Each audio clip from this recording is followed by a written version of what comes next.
I feel like there's some very respectable news when it comes to Zebec. And what is that? Not too long ago, when it comes to Zebec on X, they had a post saying how, as Zebec expands globally, we're proud to welcome 3 new strategic advisors, each a leader in their field with remarkable pedigree. Now, why is this amazing? It's because quite essentially, the way you take a look at it is that Zebec is expanding their team. They're adding very amazing individuals. And this is what I like because Zebec, I think it's a project that's not only just posting about the price all the time, because we see a lot of that going on with a lot of projects, right?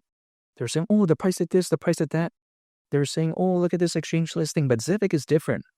They're actually posting stuff about the fundamentals and all this type of stuff. I'm not saying they're not going to maybe do that. You know what I mean? But I'm just saying at least it feels like the vibe is more so focused on fundamentals as opposed to the hype and just creating a lot of attention, I guess, for not really much effort. But even besides that point, who are these 3 individuals? Now, before I say the names, I may not be able to pronounce it correctly, but again, this is just, I'm just going to have to read it, right? So the first one is Wojtek Satorsky or Satorsky. I'm not sure how to pronounce it correctly, but again, Wojtek Satorsky. He is the co-founder of GateKnox. And GateKnox, by the way, was one of the new projects that Zebec did acquire. So that's very amazing. And I talked about that actually in one of my previous videos. But even besides that point, again, when it comes to Wojtek, he is allegedly very experienced in the financial technology space. So this is very amazing. Not to mention, the second person is Daniel Bereswil, and he is the founder of Science Card UK. Now, Science Card UK, I also talked about that in one of my previous videos when Zebec did acquire that. And again, through that, basically, they're entering the world of education, I would assume, because, again, one of the markets that it's focused on is that, I would arguably say, and again, I talked about that in greater detail in one of my previous videos, but I'm just saying this is very amazing. Now, when it comes to Daniel, he is very experienced in AI, and also, by the way, very amazingly enough, he has a PhD in biomedical engineering. That is very impressive. That's, again, something that is a very amazing achievement in my opinion.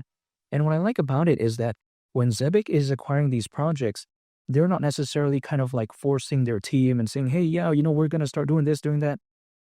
The way I view it is that they're actually inviting the existing team members, right, from these, projects, at least from what I assume, to kind of join them and also maybe give them new insight, because other projects out there, when I see them acquire new projects, they just make everyone leave and then they try to take over. But then the thing is, maybe they don't have the expertise. Maybe they don't understand the direction in which that project wants to go, even though they do own it. So I guess they do have the, I would say, creative control to do what they want when it comes to the direction. But then what I like about Zebec is that I feel like even though they're still kind of like guiding it, I feel like, again, they're at least getting the input from those projects too.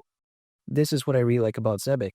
They're not kind of like stuck and being like, oh yeah, no, we're not going to do this. Our way is 100% correct. It's kind of not like that. So that's a big thumbs up for me. Now, even besides that point, the third individual is John Vardakis.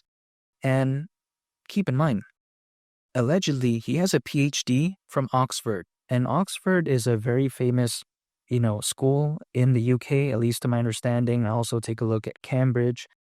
I said Cambridge the other day when I was talking about Science Card UK, and then someone told me, hey, it's pronounced Cambridge. So, yeah, Cambridge University. And also, I've heard about other schools, in the UK, like London School of Economics and UCL, I think it stands for University College London. But yeah, there's a bunch. And I heard that Oxford is, one of the best schools there. So again, basically new advisors are joining the Zebec Network.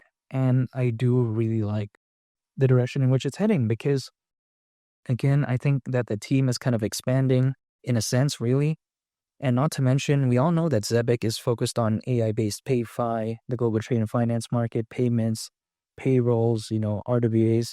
We kind of know this already, right? But then Zebec keeps just surprising me, and I think in a very good way.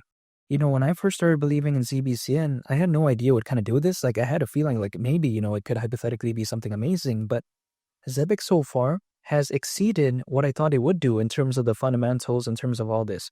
I never thought Zebec was going to acquire all this type of projects and whatnot, right? But even besides that point, I like the direction in which Zebec is heading, and stuff like this really does get me excited. I think it's very respectable news. I don't think it's the greatest news of all time, of course, but I think it is pretty decent nonetheless. I think it's very respectable what they're doing here. And again, when it comes to a project being good, I really do believe that it's going to matter to a certain extent during a fully fledged bull run, because not every single project that has good fundamentals is going to do good. But at least when it comes to ZBCN, what I like about it is that at least it has proven that it has gained some attention, actually, right? Because take a look at the price chart, even though there's a pullback, and it kind of did this without really a fully fledged type of altcoin season.